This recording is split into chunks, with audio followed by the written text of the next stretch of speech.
Bueno, la extensión de la pandemia, a nivel mundial, pues ya hemos visto que ha puesto en evidencia la quiebra social de los principios ideológicos y geopolíticos que han sostenido el viejo orden internacional.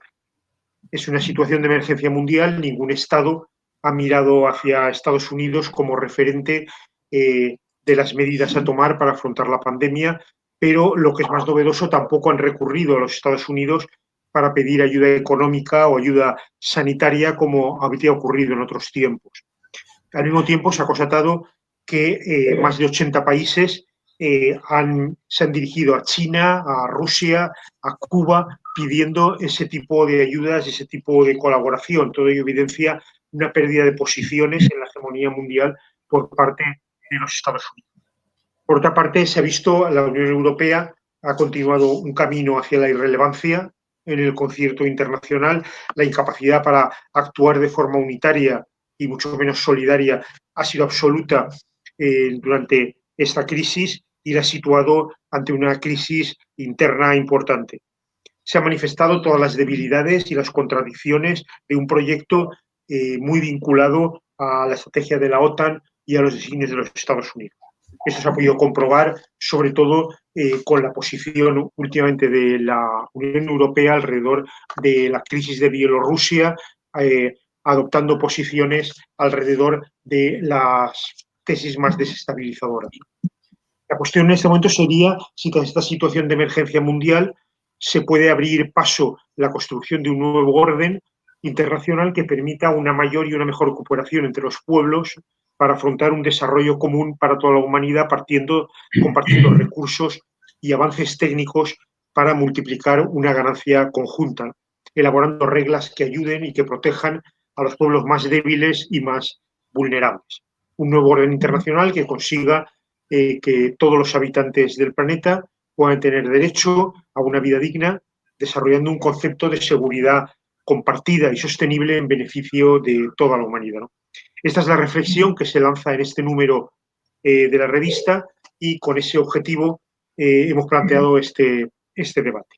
Para ello, vamos a contar con Javier Parras, secretario general del Partido Comunista del País Valenciano, y con Higinio Polo, escritor, periodista, colaborador habitual de diversas publicaciones, del Viejo Topo, Mundo Obrero, Nuestra Bandera y miembro de la Comisión Internacional del Partido Comunista de España.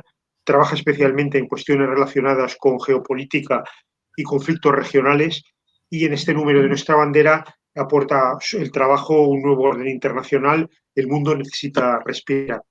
Yo, dejo la palabra ya a Javier y que, pues cuando él quiera. Hola, buenas tardes, camaradas, por asistir a este seminario.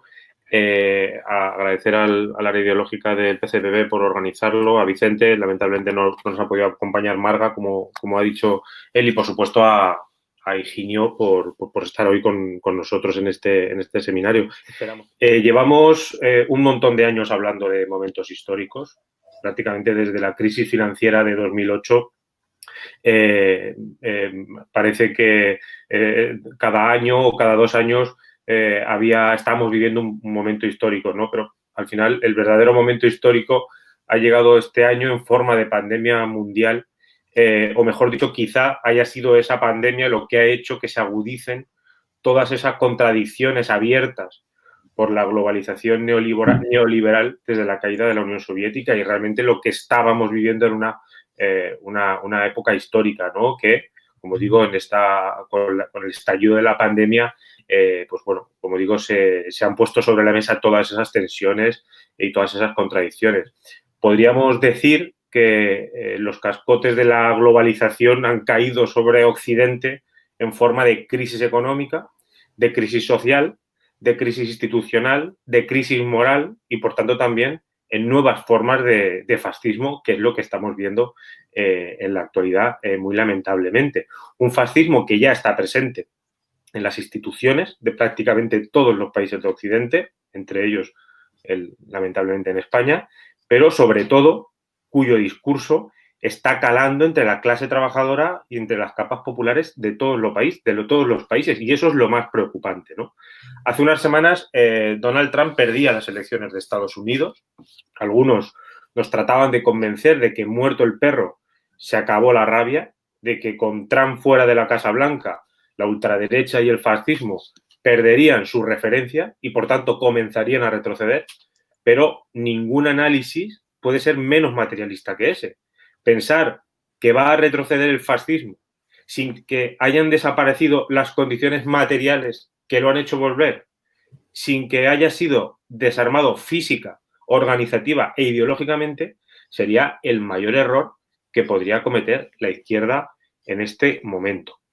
La crisis financiera de 2008, además, coincidió con otro hito importante, que fue la llegada al poder de Barack Obama.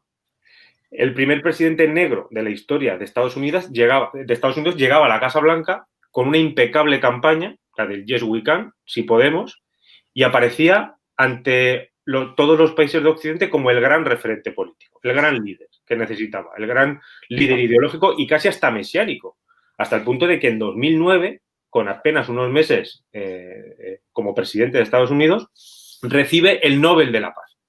No se sabe muy bien por qué, o a lo mejor sí. Quizá era para tapar las guerras y las intervenciones militares, los golpes de Estado o el apoyo a los terroristas islámicos que se iban a producir en los años sucesivos. Siria, Libia, Ucrania o las intervenciones históricas contra los gobiernos revolucionarios y populares de América Latina, aunque con métodos distintos. La estrategia de Obama respecto a Venezuela o respecto a Cuba fue distinta que administraciones anteriores y también que administraciones posteriores, ¿no? Pero el objetivo era el mismo, ¿no? Obama, o mejor dicho, a quienes representaba, trataba de salvar la globalización de lo que parecía su crisis definitiva a través de la guerra, abriendo nuevos mercados sobre la sangre de los pueblos a base de bombas, a base de misiles o a base de el apoyo directo al terrorismo islámico, como hemos visto que se ha hecho en el norte de África, con el apoyo, entre otros, evidentemente, de la Unión Europea. Y como digo, en todo Occidente, parte de la progresía se dedicaba a aplaudir, a seguir el ejemplo, el mensaje de aquel Yes We Can, las formas. No pocos compañeros de viaje de la izquierda española acabaron apoyando todas esas intervenciones de Obama, los mismos que unos años antes, no los mismos, pero muchos de los que unos años antes se habían manifestado con nosotros en las calles gritando no a la guerra en Irak, terminaban apoyando intervenciones en Libia, intervenciones en Siria o el golpe de Estado en Ucrania. El error que cometió Bush fue hacerse la foto de las Azores. Obama aprendió, él no se hizo fotos, simplemente intervino.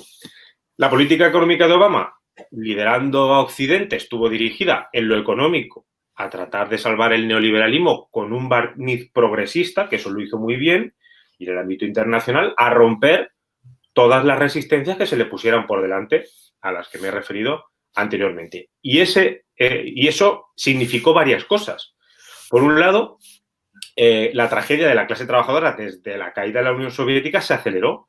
La clase trabajadora no solo estaba soportando los mayores golpes de la crisis, el paro, los desahucios, los recortes, sino que las políticas seguían dirigidas a la desindustrialización, a la deslocalización de la producción, ¿no? Eso genera unas consecuencias.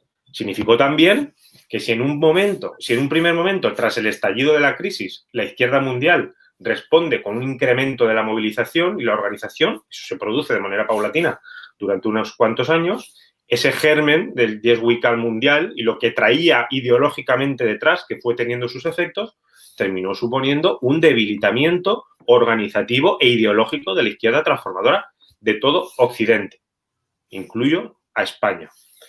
Y en tercer lugar, pues, ¿qué significó también esa política, esa administración? Que las guerras que suelen traer éxodos masivos de millones de personas huyendo de las bombas, especialmente hacia Europa en este caso. Y eso es lo que ha sucedido con las intervenciones en Libia o Siria, en el norte de África, con esos éxodos masivos que han tenido una especial intensidad en la última década. Y en cuarto lugar, con la izquierda desarmada ideológicamente, con la clase trabajadora y las capas populares extenuadas, con millones de personas migrantes llegando para poder sobrevivir a nuestros países y, por supuesto, con la especial sensibilidad de una sociedad en crisis para recibir mensajes simples y soluciones sencillas, tenía el terreno abonado el auge del fascismo que dio en 2016 con Trump en la Casa Blanca. Y nadie puede negar que en estos 4 años la presencia de alguien como Trump en la presidencia de Estados Unidos ha dado alas y esperanza a los movimientos ultras de todo el mundo. Vieron que era posible llegar al poder. Si se había llegado al poder en el que era el país más poderoso de la Tierra, se demostraba que era posible llegar al poder en cualquier otro país de Occidente. Estos años, la política de Trump ha estado dirigida, por un lado, a consolidarse internamente, cosa que no ha podido lograr manteniéndose en el poder, pero no olvidemos que ha ganado unos cuantos millones de votos, y en el ámbito internacional se ha dedicado a ladrar mucho, morder poco en lo militar, aunque sí a dinamitar en lo posible los espacios y las instituciones internacionales. Y desde luego que lo ha conseguido en buena parte. Y este 2020, la pandemia de la COVID-19 ha traído un nuevo elemento a la ecuación que ha hecho que se agudicen, como decía al principio, mucho más las contradicciones y las tensiones internacionales. Sobre todo porque hay un último elemento que no he mencionado y que en mi opinión es trascendental. China, que es algo de lo que en el PCPB hace unas semanas hablamos en un acto público que organizamos junto a la Embajada China en España, porque además del papel de China como fábrica mundial de las últimas décadas, es clave hoy día el papel de China como país a la vanguardia de la ciencia y de la tecnología en el mundo. La guerra del 5G o de la telefonía móvil no tiene otro propósito que la de frenar a China en un campo que es vital para el futuro de la economía, de la política, de la producción en todo el mundo. Y va muy por delante. No va un paso por delante, va muy por delante, como en otros campos. Hace 2 días veíamos una noticia que China anunciaba el primer hito hacia la supremacía cuántica con una computadora que era 10.000 millones de veces más rápida que la de Google. Ojo, 10.000 millones de veces más rápida. Y, desde luego, que frenar a China con Trump era complicado, ya que las políticas de Trump estaban aislando a Estados Unidos en el mundo, mientras que la República Popular China lo que hacía era ganar influencia, sobre todo en los últimos años. Y no a través de las bombas, como suele hacer Estados Unidos, sino a través de la planificación económica, del comercio internacional y de su política de no injerencia. La derrota de Trump, desde luego, que fue positiva. Desde luego, un fascista menos al frente de un país es una alegría, pero no nos equivoquemos. No hay nada que celebrar con la victoria de Biden, porque ninguna de las razones que he expuesto por las que el fascismo amenaza a las sociedades, entre ellas nuestra, ha desaparecido. Por lo tanto, la izquierda tiene que estar a la altura. Desde luego, como solemos decir, también todas las veces que intervenimos, hay que estar a la altura. Pero esto va mucho más allá de cuestiones tácticas, institucionales o electorales de un momento determinado. El problema es muchísimo más profundo. Se trata de una cuestión estratégica de la que tiene que debatir la izquierda, entre otras, qué alianzas internacionales queremos plantear abiertamente para nuestros países, ¿no? La cuestión también es si vamos a poder librarnos del cáncer neoliberal disfrazado de progresismo y del idealismo que está instalado en la izquierda de Occidente y también en la izquierda española, porque no somos ajenos a ello, y si no lo hacemos, lo que hemos visto hasta ahora no habrá sido nada. Pero lo peor es que vamos a asistir como invitados de piedra ante lo que está sucediendo. Y no me quiero extender más, porque solo quería dar unas pequeñas pinceladas con algunos elementos que creo que son importantes, de manera muy resumida, de cómo creo que hemos llegado hasta aquí y del escenario en el que tendremos que operar. Y yo, sin más, sí que quiero darle la palabra a Higinio, que yo creo que tiene que ser el grueso de la propia intervención de este debate. Bien, buenas tardes y gracias por la invitación. Empezaré diciendo algo que es una obviedad, que ya ha sido dicho, y es que el mundo tras la pandemia no va a ser el mismo, aunque es obvio también que tendremos que enfrentarnos a las consecuencias económicas de la crisis sanitaria y también a toda una serie de problemas que siguen sin resolverse. Después hablaremos de ellos. El principal, en mi opinión, es el riesgo de colapso ecológico y sistémico en el planeta. Y en medio de la pandemia se ha producido además la derrota de Trump en Estados Unidos. Bien, para abordar lo que para mí es esta compleja situación internacional, lo haré alrededor de 3 paradojas. La primera paradoja es, se ha señalado ya, lo ha dicho Javier, que podemos alegrarnos con justicia de la derrota de Trump, pero no podemos celebrar la victoria de Biden. ¿Quién es Biden? Biden es un hombre surgido de una familia modesta que, al igual que la Margaret Thatcher en los 80, se convirtió en un político al servicio de la gran burguesía norteamericana. Y su función es esa. El Partido Demócrata norteamericano, además, aunque tenga algunos sectores progresistas, Ocasio-Cortez, Katy Porter, Bernie Sanders, etcétera, es un partido conservador, defensor del capitalismo, impulsor además de una visión imperialista que no se ha abandonado nunca y prisionero también de esa ridícula tesis de la excepcionalidad norteamericana, pero que de todas formas está muy presente en la actividad y en la actuación de los gobiernos norteamericanos desde hace 70 años. Biden ha dicho además que Estados Unidos ha vuelto dispuesto a dirigir el mundo.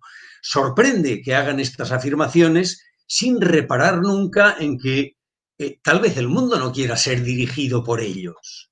Biden es además un hombre que apoyó la guerra contra Irak en su día, en la presidencia de Bush, aunque después la catástrofe humanitaria le hizo tomar distancia de esa criminal operación, y el gobierno en el que participó, el gobierno de Obama-Biden, es verdad que distendió la relación con Cuba, pero no cerraron, por ejemplo, la siniestra prisión de Guantánamo. Firmaron el acuerdo 5+1 con Irán, pero sus tropas siguieron en Afganistán e Irak, aunque las redujesen parcialmente. Iniciaron también la agresión contra Siria y la guerra en Libia, que asesinó a Gaddafi y que ha destruido por completo el país, creando un escenario que recuerda a esas películas distópicas como Mad Max, en un país absolutamente destruido, donde bandas armadas luchan entre sí y donde existen, como sabéis, incluso mercados de esclavos. El gobierno de Obama y Biden gestó también el golpe de Estado del Maidán en Ucrania, que, recordemos, llevó a la extrema derecha al poder. Apoyaron también el golpe de Estado de los militares en Tailandia. Transigieron con el gobierno, con el golpe de Estado del general al-Sisi, que protagonizó el golpe militar en Egipto contra Morsi y que ha creado una situación que no aparece habitualmente en los medios de comunicación, pero en la cual cada día son torturados y asesinados en cárceles y comisarías muchos de los opositores al régimen militar. El gobierno de Obama y Biden mantuvo también el programa mundial de espionaje de la NSA, que fue creado por Bush en 2008 y que conocimos por Snowden. ¿Qué podemos esperar ahora con Biden?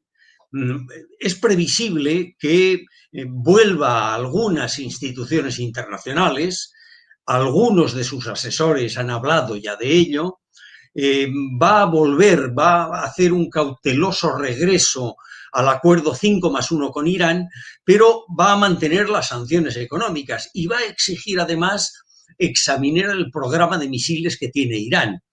Aunque es obvio que el asesinato del jefe del programa nuclear iraquí, Fakhrizadeh, va a complicar mucho las cosas.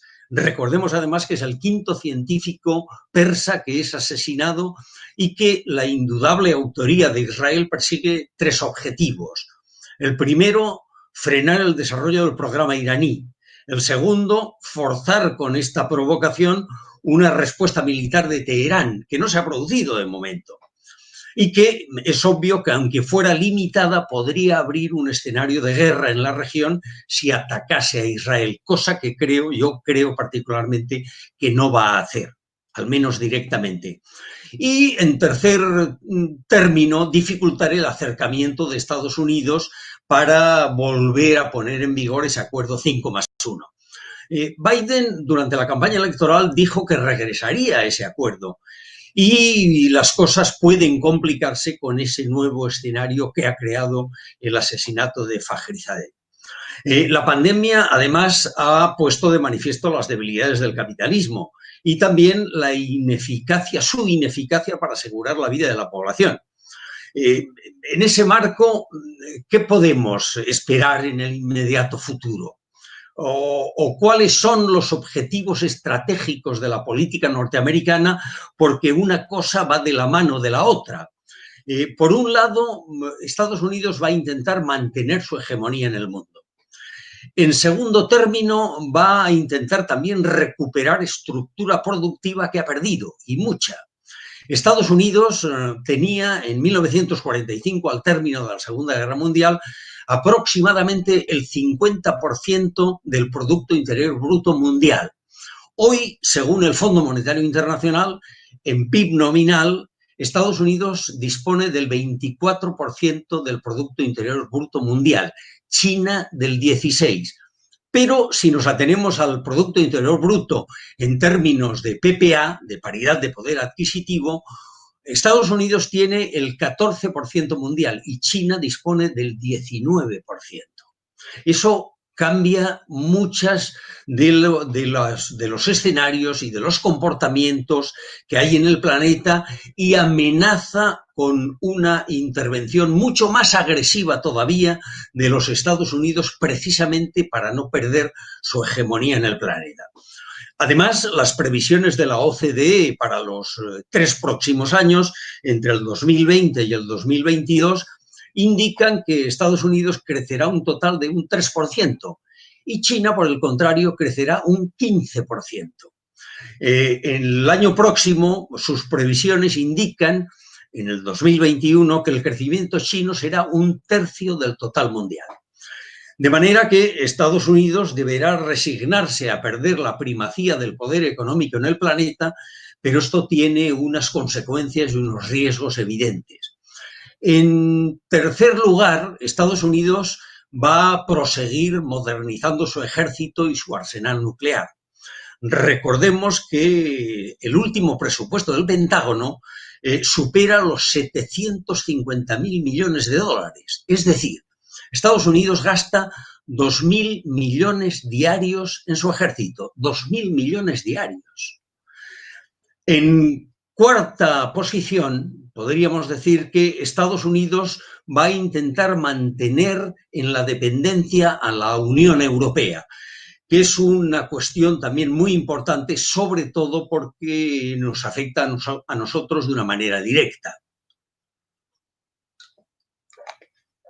En quinto lugar, Estados Unidos va a intentar mantener el dólar como moneda de reserva internacional que le facilita mucho su actuación en los distintos escenarios del planeta. Va a intentar también, en sexto y último lugar, aunque hay otros objetivos también, pero menores, va a intentar también reducir su deuda. En estos momentos la deuda norteamericana, el conjunto de la deuda del gobierno federal, de los gobiernos de los estados, de las empresas y de la población, es de 27 billones de dólares. En 2008, cuando se inició la crisis anterior, era de 10 billones. Ahora, imaginaos, aumenta $1.000.000 cada 24 segundos. No me he equivocado, no. Aumenta $1.000.000 cada 24 segundos. ¿Cuáles son las causas del aumento de esa deuda? Un aumento verdaderamente galopante. Por un lado, la crisis del 2008, que para afrontarla hicieron toda una serie de programas y de medidas a las que después nos podemos referir, aunque obviamente no podremos hablar de todo. También a causa del aumento de los gastos militares y finalmente por el déficit comercial y fiscal, que es ciertamente muy preocupante desde su perspectiva. El déficit comercial, por ejemplo, con China, es enormemente preocupante para la burguesía norteamericana. Bien, ¿cuál es la segunda paradoja en la que me baso para hacer esta rápida intervención? La segunda paradoja para mí es que si el capitalismo ha mostrado su ineficacia y sus excesos, poniendo en peligro, es obvio, la vida en el planeta, y planteando ahora mismo para todos que el planeta tiene que optar forzosamente por el capitalismo o por la vida, y que es urgente otro modelo, que para nosotros es el socialismo, pero que, y esa es la paradoja, muchos de sus defensores temen proponerlo en sus programas. ¿Cuáles son algunos de los rasgos donde estamos hoy la izquierda? La izquierda vive todavía en el desconcierto de la derrota. Han pasado ya 30 años desde la desaparición de la Unión Soviética, que yo no definiría como colapso, es otra cosa, pero tampoco podremos abordarlo hoy en profundidad. Desapareció la Unión Soviética y también el campo socialista europeo, y es obvio que fue un golpe demoledor para el conjunto de la izquierda, aunque algunos entonces se alegrasen pensando que llegaría una nueva situación, por ejemplo, para la socialdemocracia, en la que ellos podrían prosperar. No nos hemos recuperado todavía de ese golpe demoledor. Y ello, sorprendentemente, pese a que el capitalismo ha sembrado en estos 30 años de ruina y de pobreza todo el territorio que va desde Varsovia hasta Vladivostok. De hecho, en muchos países del antiguo campo socialista europeo se vive una situación que es mucho peor de la que se vivía hace 30 años. Podría poner muchos ejemplos, pero bastará con uno hoy. La Bulgaria socialista tenía en 1990, en 1989, para ser más precisos, tenía 9 millones de habitantes. Hoy, 30 años después, cuenta con apenas 6.900.000 habitantes. Es decir, casi la cuarta parte de la población búlgara se ha visto obligada a emigrar, ha desaparecido y soporta en otros países empleos inseguros y salarios miserables. Y el país, pese a que forma parte de la Unión Europea, está en una situación realmente desesperada. Quienes siguen viviendo en el país han visto llegar la pobreza y la precariedad mientras les arrebataban los derechos sociales. Ha ocurrido lo mismo en el resto de toda la antigua Europa socialista y en la Unión Soviética. La revista The Lancet ya publicó en su día la gran tragedia humanitaria y la cantidad de millones de personas que literalmente murieron, desaparecieron a consecuencia de la implantación del capitalismo en la Unión Soviética y en el campo socialista europeo. Bien, a esta situación, a ese golpe demoledor, del cual no nos hemos recuperado todavía, hay que unir también, es obvio, la represión en muchos países, que no se ha detenido en absoluto.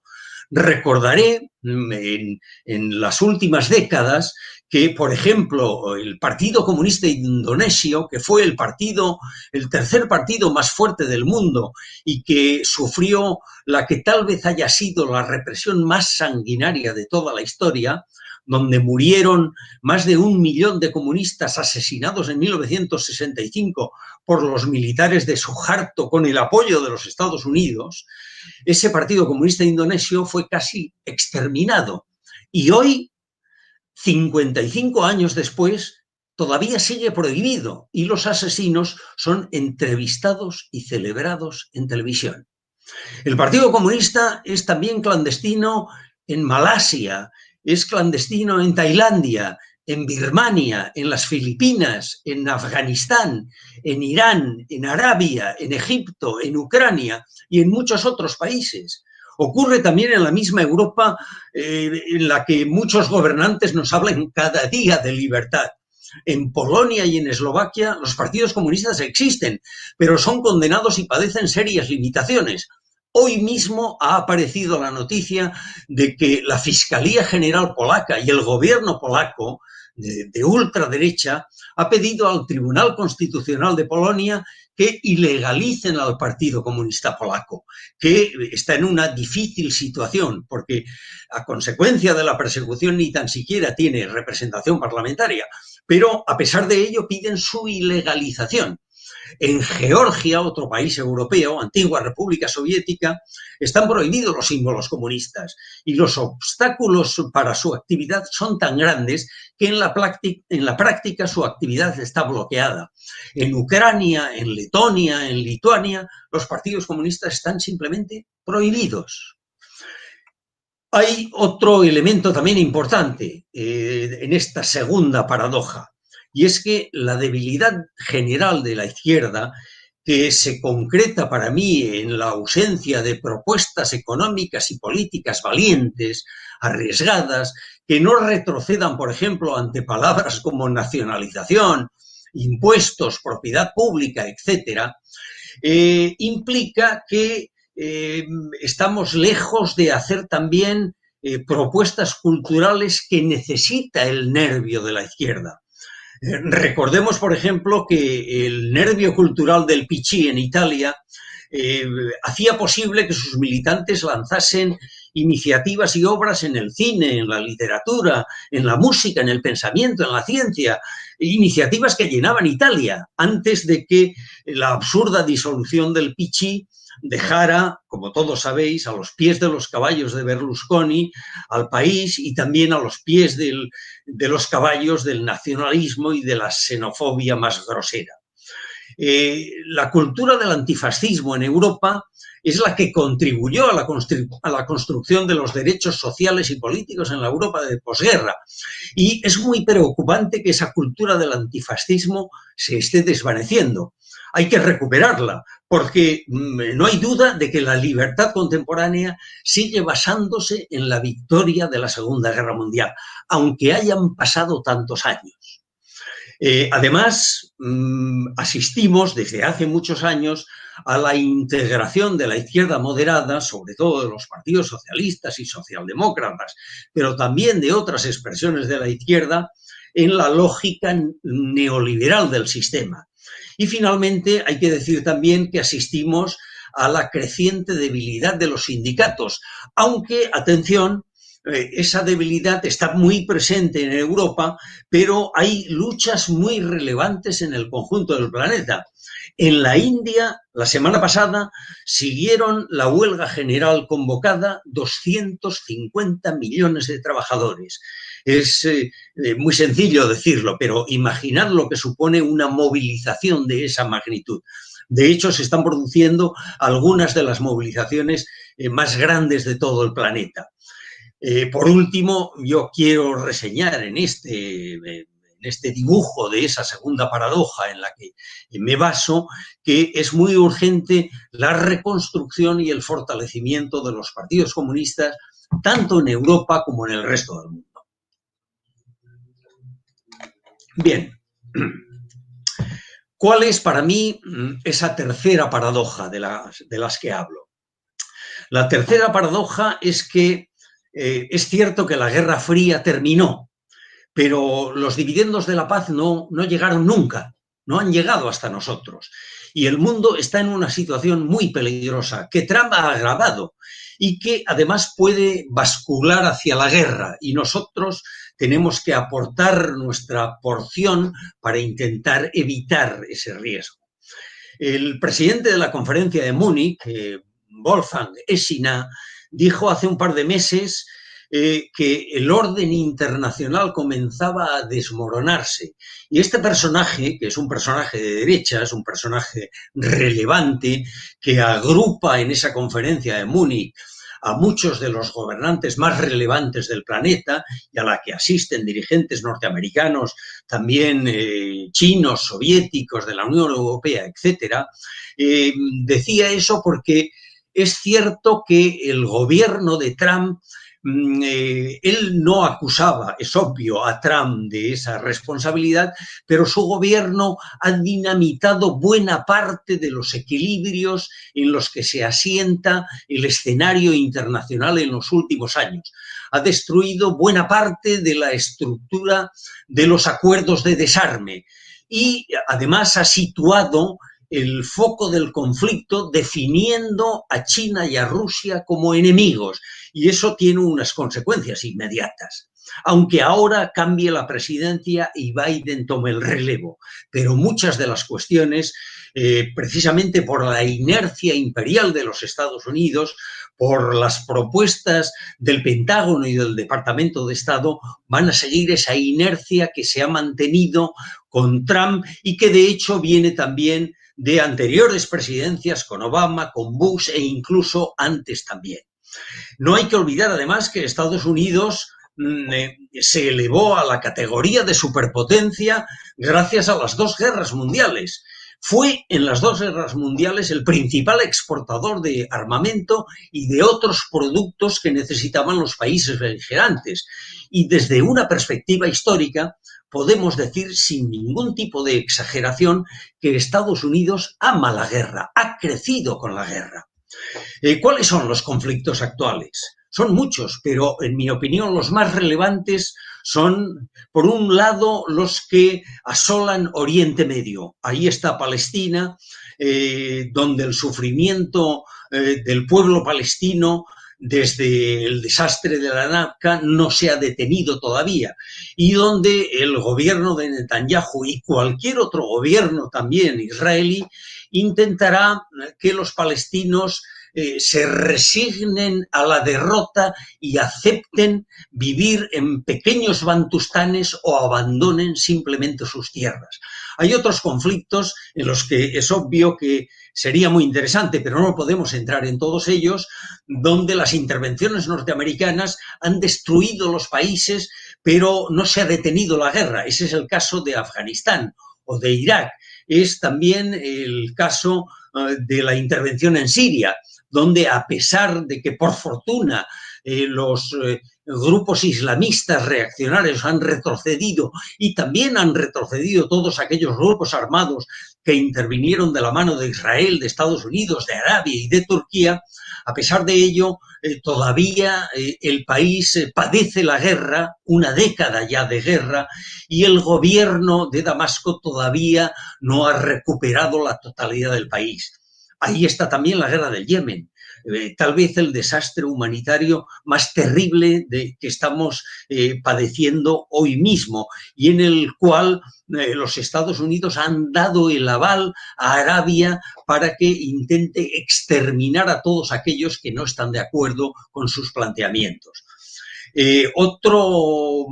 Otra situación peligrosa en Oriente Medio es la situación en la que vive Irán, donde, lo he citado antes, el asesinato de Fakhrizadeh, del científico nuclear iraní, obviamente con el aval de Estados Unidos, realizado por Israel, crea una situación muy peligrosa que se añade a una situación de aguda crisis social, de persecución contra la izquierda. Recordemos que el Partido Comunista iraní, el Tudet, es clandestino y es duramente perseguido por el régimen de los ayatolá, y Israel no se resigna a destruir el hipotético potencial atómico que puede tener Irán.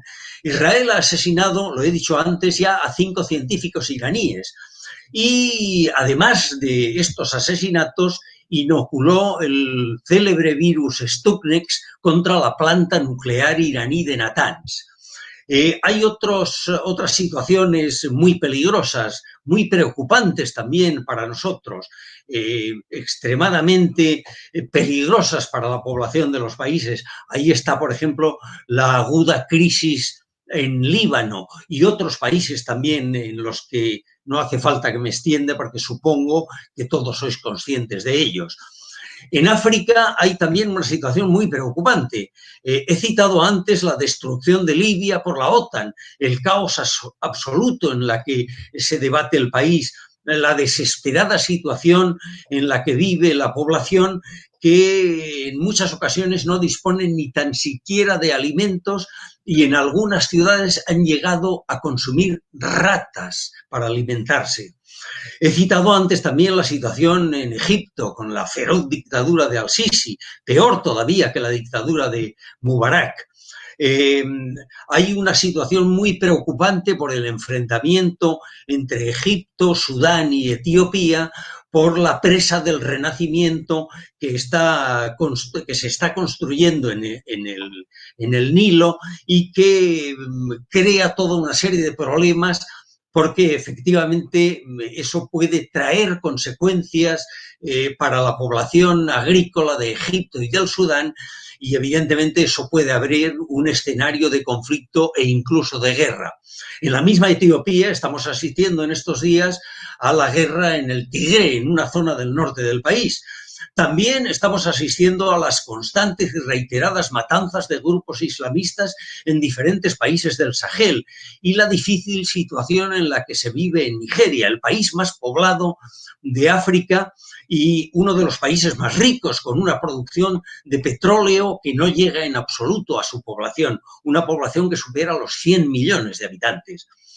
En Europa hay una situación también muy preocupante por el continuo avance del dispositivo militar de la OTAN hacia el este de Europa, por el desarrollo del escudo antimisiles en Polonia y Rumanía y también por el posible envío de armamento nuclear norteamericano que en estos momentos está estacionado en Alemania y que es posible que sea trasladado a Polonia. Ha hecho referencia a ello incluso el embajador norteamericano en la propia Polonia. Es muy preocupante también la deriva de los gobiernos ultraderechistas en Polonia, en Hungría, la complacencia de los gobiernos de los estados bálticos, de Estonia, de Letonia, de Lituania, con las manifestaciones de veteranos de las Waffen-SS que realizan desfiles y manifestaciones y que son apoyadas literalmente por ministros del gobierno de esos países. Es muy preocupante también la situación en Ucrania, donde el apoyo al golpe de Estado del 2014 ha aumentado el desastre de la implantación del capitalismo.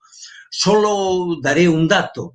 La Ucrania socialista contaba, en el momento de la desaparición de la Unión Soviética, contaba con 52 millones de habitantes. Hoy Ucrania solo tiene 41 millones de habitantes. Ha desaparecido también la cuarta parte de la población.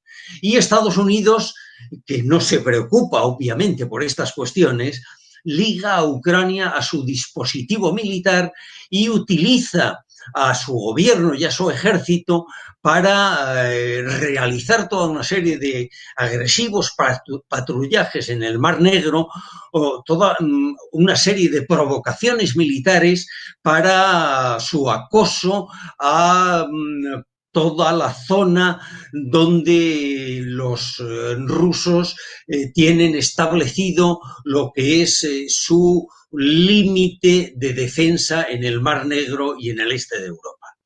En América Latina asistimos también a una preocupante situación.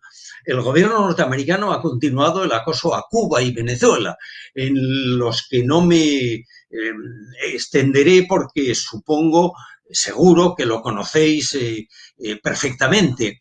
En Colombia no ha cesado la matanza de guerrilleros desmovilizados que han participado en el proceso de paz y con regularidad grupos paramilitares cómplices con el ejército colombiano y con el gobierno del país de Iván Duque asesinan a guerrilleros desmovilizados. Finalmente hay otros conflictos también, pero no podemos referirnos, es obvio, a todos.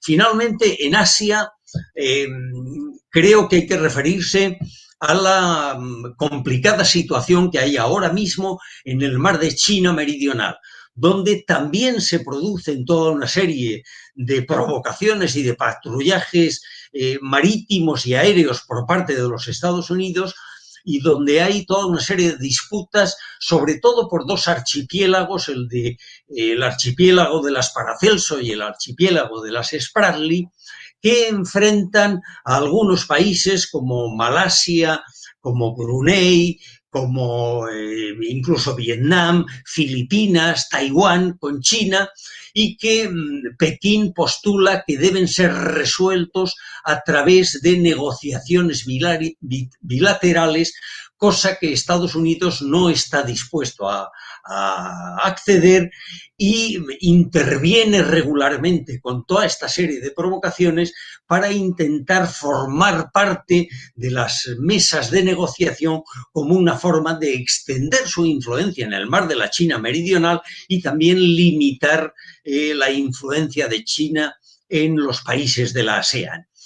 Asistimos también al conflicto, al problema de la península de Corea, donde la guerra no se ha detenido formalmente desde que se detuvo en 1953, no se ha firmado un tratado de paz. Estados Unidos exige la desnuclearización de Corea del Norte, pero no hace referencia nunca a sus bases en Corea del Sur y en Japón, que están dotadas en muchas ocasiones con armamento atómico, aunque no disponemos, es obvio, de informaciones precisas, porque Estados Unidos mantiene en el más estricto secreto el armamento atómico que dispone en esas decenas de bases de las que dispone tanto en Japón como en Corea del Sur. ¿Cuál es la posición que mantiene China y Rusia, que también está muy afectada por ese foco de crisis? Que hay que desnuclearizar la península de Corea, pero la totalidad de la península, y también hay que tener en cuenta el armamento atómico norteamericano desplegado en esa zona. Corea del Norte quiere seguridad, quiere que Estados Unidos acabe con sus constantes provocaciones y ejercicios militares para derrocar al gobierno, porque no olvidemos que Estados Unidos tiene en su mano acabar con la más larga crisis de posguerra, simplemente accediendo a la firma de un tratado de paz con Corea del Norte. Pero obviamente no persigue eso, persigue la rendición y el hundimiento del gobierno de Pyongyang. Además de eso, hay un elemento también muy preocupante en la situación en Asia, y es el Plan Quad de Estados Unidos, que ha denominado así, para ligar a su estrategia de contención de China, además de a sus propias fuerzas, a Japón, a India y a Australia. Y el gabinete también ultraderechista de Narendra Modi en la India está prestando mucha atención a las propuestas norteamericanas y ha iniciado toda una serie de peligrosos movimientos en el Himalaya, porque tiene algunas disputas territoriales en las que no podemos entrar ahora con China en esa cordillera. Bien, además de todos estos problemas que he desarrollado en esta tercera paradoja en la que me he apoyado, hay muchos otros problemas que tenemos en el planeta. Uno de ellos, es obvio, es la ausencia de libertad en muchas zonas del mundo. También la quiebra ecológica. Podemos asistir a la quiebra ecológica del planeta, la desertización, la falta de agua. Tampoco podemos olvidar lo que supone la paralización del proceso de desarme nuclear. En estos momentos solo tenemos un acuerdo nuclear en vigor en el planeta, el START 3, que además caduca en febrero de 2021. El otro gran tratado, el INF, que era para misiles de corto y medio alcance, fue abandonado por los Estados Unidos el año pasado, y ahora mismo no hay ningún tratado que ligue a las principales potencias para instalar esos misiles que tienen un alcance de entre 500 y 5.000 kilómetros de distancia, para instalarlos en cualquier lugar del planeta. Estados Unidos ya ha anunciado que está estudiando la instalación de esos misiles en Asia Oriental. También es obvio que uno de los problemas que a nosotros nos afecta de una forma determinante, a nosotros y al conjunto de la población del planeta, es la necesidad de combatir al imperialismo, que es el origen de muchos de los problemas que padecemos. Y de la mano de esa lucha contra el imperialismo, la imperiosa necesidad de fortalecer el movimiento por la paz y de detener esa destrucción ecológica en el planeta. En esa perspectiva, yo tengo que decir que Estados Unidos, hoy por hoy, no ofrece más que tensiones, intervenciones militares, guerras. Es la lógica de su poder desde 1941, desde Corea hasta Indonesia, desde Guatemala hasta Chile, desde Vietnam hasta Oriente Medio. Estados Unidos ha desarrollado un verdadero plan de exterminio de los comunistas, de la izquierda y de todos aquellos gobiernos que se resisten a su dictado.